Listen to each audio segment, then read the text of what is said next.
یہ سے بچانا ہے، اس لیے پہلے بکری چروائی، اس کے بعد نبی بنایا۔ تیسری بات کو یاد رکھیے، ہمارے نبی معراج میں کہاں گئے ہیں؟ عرش کو گئے۔ عرش کون سی جگہ ہے؟ زمین کو طے کرنے کے بعد، آسمان کو طے کرنے کے بعد، ایک آسمان کے بعد دوسرے آسمان کے بعد تیسرا آسمان، سارے آسمان کو طے کرنے کے بعد تب آدمی عرش کو پہنچتا ہے۔ اس کے بعد دنیا ختم ہے، نبی کو بلایا جا رہا ہے عرش پر، دو مقصد سے بلایا گیا۔ دنیا کو بتانا تھا تم جس نبی کو ذلیل کرنا چاہتے تھے، ذلت کی پستی میں لانا چاہتے تھے، دیکھو ہم عزت کی چوٹی پر لا کر کے دکھا دیا۔ اور عرش کے بعد دنیا ختم ہے، اس نبی کے بعد کوئی نبی آنے والا نہیں ہے، یہ آخری نبی ہے، اس لیے نبی کو معراج ہوئی۔ تین باتیں آپ کے سامنے آ رہی ہیں سیرت کے حوالے سے۔ سیرت کو پکڑیے، دانت سے پکڑیے، سنت کو چھوڑیں گے آپ کو کیا نقصان ہوگا؟ مرنے کے بعد چہرہ قبلے کی طرف نہیں ہوگا۔ ابن رجب حنبلی، فقہ حنبلی کے بہت بڑے فقیہ ہیں، لکھتے ہیں کہ کفن چور تھا، کفن کھینچ لیتا تھا، قبر کو کھولتا تھا، مردے سے کفن کو کھینچ لیتا تھا۔ جب اس کا ہاتھ پکڑ کر کے پوچھا گیا، جب تم مردے سے کفن کو کھینچتے تھے تو مردے کا چہرہ کدھر ہوتا تھا؟ تو کہا 80% لوگوں کا چہرہ قبلے کی طرف نہیں ہوتا تھا۔ کہا ہم تو سنت کے مطابق جب مردے کو لٹاتے ہیں تو دائیں کروٹ پر لٹاتے ہیں تاکہ چہرہ قبلے کی طرف ہو جائے۔ بات کیا ہے؟ کفن جب تم نے اتارا اور مردے کا چہرہ قبلے کی طرف نہیں تھا، امام اوزاعی بہت بڑے محدث ہیں رحمت اللہ علیہ، لکھتے ہیں اصل میں پوری زندگی اس نے سنت سے منہ موڑا، اللہ نے قبلے کی طرف سے منہ موڑ دیا۔ آپ سے کہا جاتا ہے کہ بھئی فرض کو پڑھنا ہے، واجب کو پڑھنا ہے، میں راز بتا رہا ہوں، فرض آپ کا چھوٹے گا نہیں اور واجب آپ کا چھوٹے گا نہیں، آپ سنت کو پکڑ لیجئے۔ سنت کو پکڑیں گے فرض نہیں چھوٹے گا، سنت کو پکڑیں گے واجب نہیں چھوٹے گا۔ اگر آپ نے سنت کو چھوڑا تو آج تو واجب چھوٹا ہے، کل فرض چھوٹ جائے گا، جب فرض چھوٹ گیا تو اللہ اپنی پہچان سے محروم کر دے گا۔ سنت کو چھوڑنا نہیں ہے، سنت کو اگر چھوڑیں گے تو اللہ کے رسول کی دھمکی ہے، تم اپنی ماں سے زنا کرو گے ایسے جیسے یہودی زنا کرتا ہے، تم یہودی بن جاؤ گے، مسلمان نہیں رہو گے، میں تمہارا نبی نہیں، تم میرے امتی نہیں۔ سنت کو دانت سے پکڑنا ہے تاکہ ہاتھ بھی کٹ جائے لیکن سنت کی حفاظت ہو۔ نمونہ دینے کے لیے جا رہا ہوں، دھیان سے سنیے گا۔ ہمارے نبی کے اوپر آسمان سے کتنی بار پیغام آیا؟ حضرت آدم کے اوپر 12 مرتبہ، حضرت عیسیٰ کے اوپر 13 مرتبہ، حضرت ادریس کے اوپر 4 مرتبہ، حضرت ابراہیم کے اوپر 40 مرتبہ، اور حضرت موسیٰ علیہ السلام کے اوپر آسمان سے اللہ کا پیغام کتنی بار اترا؟ 500 مرتبہ۔ ہمارے نبی کے اوپر آسمان سے اللہ کا پیغام کتنی بار اترا؟ 24,000 بار۔ ایک بات آپ یاد رکھیے، اسلام کیسے پھیلا؟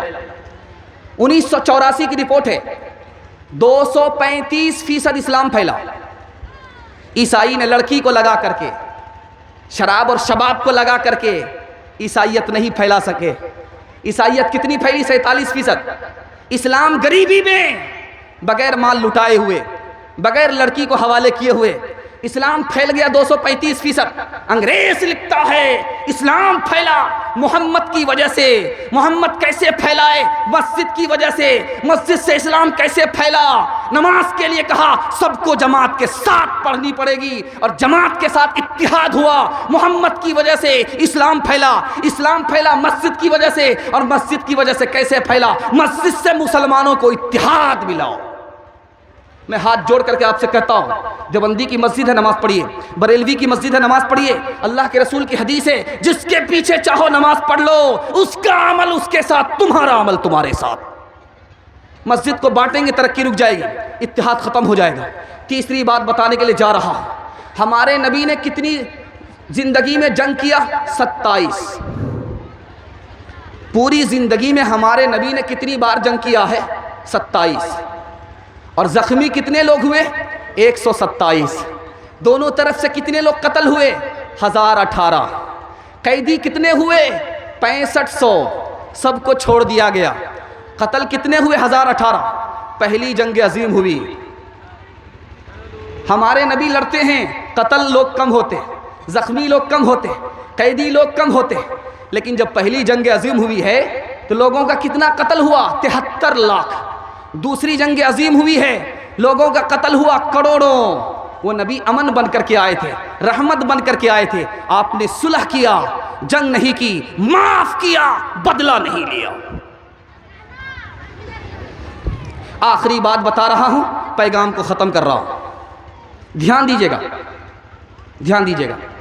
آپ نے سنا ہوگا کہ آدمی ہوا میں اڑتا ہے، یہ ولی ہوگا؟ پانی میں تیر جاتا ہے، مسلح بچھا کر کے اس پار سے اس پار چلا جاتا ہے، یہ ولی ہوگا؟ پل میں یہاں ہوتا ہے، پل میں وہاں ہوتا ہے، یہ ولی ہوگا؟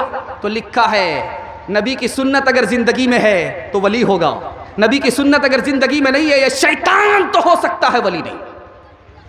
ایک جعلی پیر صاحب بستی میں آئے، کہا میں 1 نمبر کا پیر ہوں، بیٹھتا یہاں ہوں، مدینہ دیکھ لیتا ہوں۔ تو عورت کو پتہ کرنا تھا کہ 1 نمبر کا پیر ہے یا 2 نمبر کا پیر ہے۔ کہا کہ ابھی 2 منٹ میں پتہ چل جائے گا۔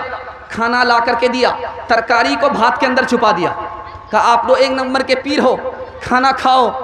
تو جعلی پیر نے کہا کہ کتنی بدتمیز عورت ہے، کھانا دے دیا ہے، سالن تو دیا ہی نہیں ہے۔ کہا آپ 2 نمبر کے پیر ہو، بیٹھتے یہاں ہو، مدینہ نظر آ جاتا ہے اور بھات میں ترکاری چھپی ہوئی ہے، نظر نہیں آتا۔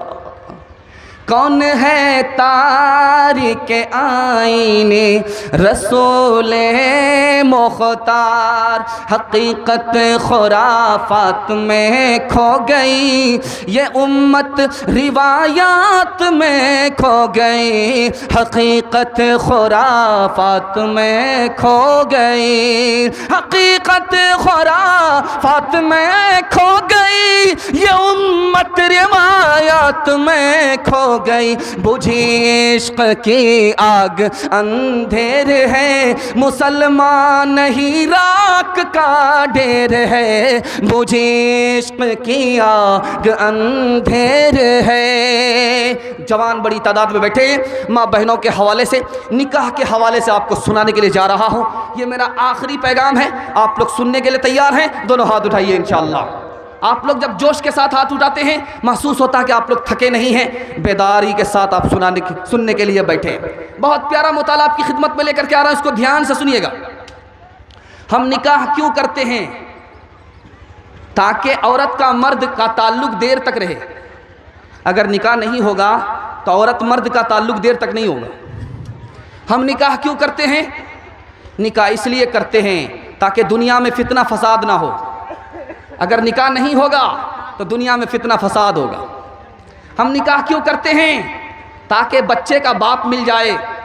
اگر نکاح نہیں ہوگا تو بچے کو باپ نہیں ملے گا۔ ہم نکاح کیوں کرتے ہیں؟ تاکہ بچہ محفوظ ہو جائے۔ اگر نکاح نہیں ہوگا تو بچے کی حفاظت کرنے کے لیے کوئی کھڑا نہیں ہوگا۔ زنا کیسے ختم ہوگا؟ یہ راز میں آپ کو بتانے کے لیے جا رہا ہوں۔ اپنی عورت کو پردے میں رکھیے۔ دولت پردے میں رہتی ہے، اس کو لوٹا نہیں جاتا، اور جب عورت پردے میں رہے گی اس کی آبرو پر کوئی آنکھ نہیں اٹھا سکتا۔ جب دولت پردے سے باہر آئے گی تو لوٹ لی جائے گی، جب عورت پردے سے باہر آئے گی تو لوٹ لی جائے گی۔ دولت لوٹی گئی ہے تو واپس آئے گی، لیکن اگر عورت لوٹی گئی ہے تو کبھی واپس نہیں آئے گی۔ جو آدمی زنا کرتا ہے اس کو کڑی سے کڑی سزا دیجیے، سماجی دباؤ، اس کا بائیکاٹ کیجیے، زنا ختم ہو جائے گا۔ نکاح کا فائدہ آپ کو بتانے کے لیے جا رہا ہوں۔ ایک ہالی ووڈ کا ہیرو تھا، اس کا نام تھا عمر شریف۔ اتنی دولت کمائی اس نے، اتنی دولت کمائی کہ دنیا کے ہر بینک کو اس نے پیسے سے بھر دیا۔ جب الیکشن میں بڑا سے بڑا منتری کھڑا ہوتا تھا اسی سے پیسہ قرض لے کر کے کھڑا ہوتا تھا۔ اتنا پیسہ کمایا اس جوان نے۔ اس کا نام کیا تھا؟ عمر شریف۔ ہالی ووڈ کا ہیرو تھا، ایک فلم کے اوپر کروڑوں ڈالر لیا کرتا تھا۔ اس نے شادی نہیں کیا، اس کو بچے نہیں ہوئے، بیوی نہیں ہوئی، ہوٹل میں رہتا تھا، 20 سال ہوٹل میں رہا، عیاشی کرتا رہا، کبھی اس عورت سے زنا کیا، کبھی اس عورت سے زنا کیا۔ آخر میں جب اس کا انٹرویو ہوا تو وہ کیا کہتا ہے؟ میں دنیا کا ناکام آدمی ہوں، دولت کما کر کے بھی مجھے سکون نہیں ملا، ہوٹل میں مجھے سکون نہیں ملا، زنا کر کے مجھے سکون نہیں ملا، کاش کہ میرا نکاح ہوتا، کاش کہ مجھے بیوی ہوتی، کاش کہ میرا بچہ ہوتا۔ میں 20 سال میں اپنی زندگی کو برباد کیا، دولت سے سکون نہیں ملتا، نکاح سے سکون ملتا۔